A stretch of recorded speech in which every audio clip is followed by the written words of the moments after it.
Hello everyone.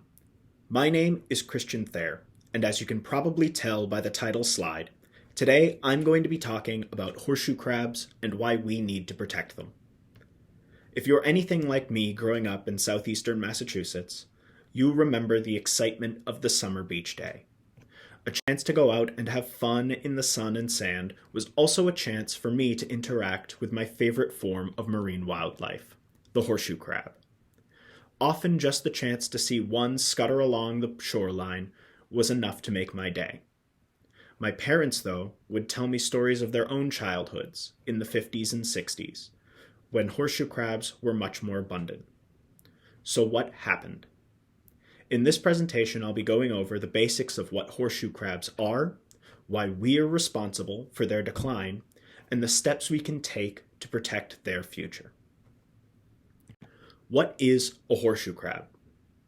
Basically, horseshoe crabs are invertebrates that began appearing on Earth 450 million years ago. To put that into perspective, dinosaurs didn't start appearing until 252 million years ago, meaning horseshoe crabs pre-existed them by almost 200 million years, and survived the various extinction events to allow them to continue to now. In that time, they've changed physically very little, which is why we call them living fossils. While being classified as crabs, they're actually much closer related to modern arachnids, cousins to spiders and scorpions. With the mid-1800s came the popularity of cancerine fertilizer, or fertilizer made from crab. Unfortunately, given the abundance of horseshoe crab off the East Coast, they became an easy target. This is not to say that there was no harvesting before. Fishermen regularly used horseshoe crab as bait for eel, whelk, and catfish. And in some parts of the world, horseshoe crab is still a food delicacy. Regardless, the increased strain on horseshoe crab populations caused by the fertilizer industry is still felt today. Here, we visualize the data.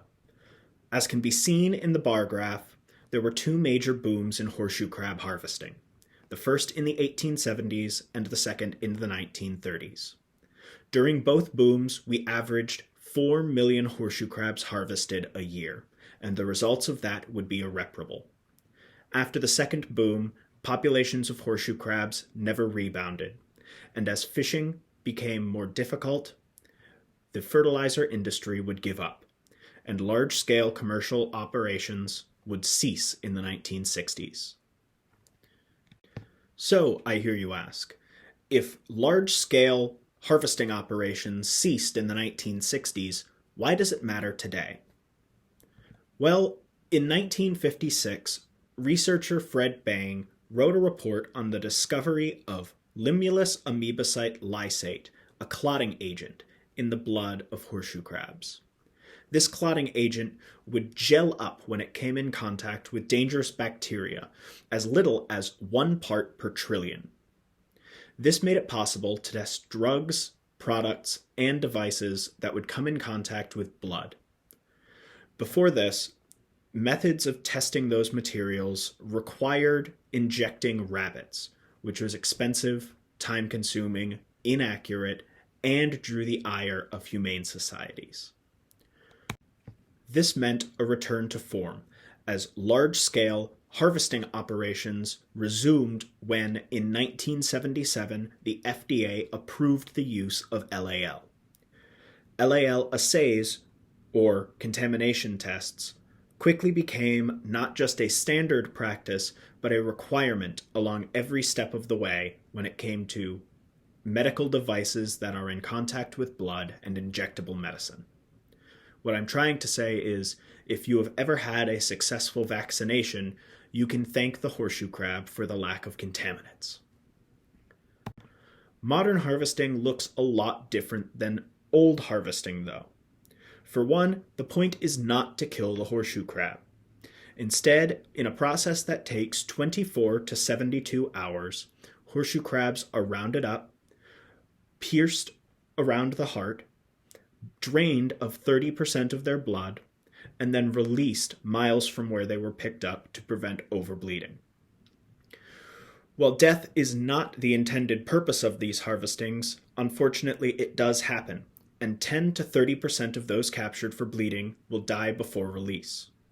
Even more unfortunate is the long-lasting effects that bleedings can have on horseshoe crabs, like chronic lethargy. Unfortunately, as we recognize the importance horseshoe crabs have in our own lives, we fail to recognize the important part they play in their own ecosystems, particularly their eggs, which make up a large portion of food for many shorebirds, sea turtles, and other small ocean life. In one particular case, the red knot, a shorebird, has been knocked down to near threatened status since the decline of the horseshoe crab population. Since 1990, their population has decreased by at least 5,000, leaving them with less than 25,000 in their worldwide total population. Conservation efforts do exist, though they're lackluster and relatively ineffective. In 1998, the Coastal Regulatory Agency established a mortality threshold for bled horseshoe crabs. This meant that if more than 57,500 horseshoe crabs died in biomedical bleedings, new regulations would go into effect that limited the practice of collecting them.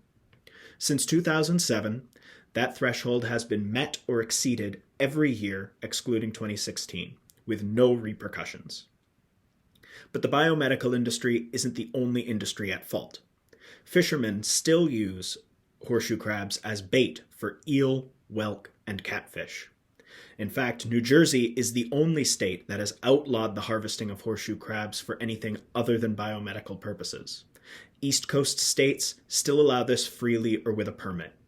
In Massachusetts, you're allowed 6 harvests a day before you need to apply for that permit. So what can you do? Spread the word. Speak with your local elected officials about regulatory reform and enforcement, or about introducing legislation to limit collections and help horseshoe crab populations. Support the adoption of lab-made LAL. It exists, but it's awaiting FDA approval.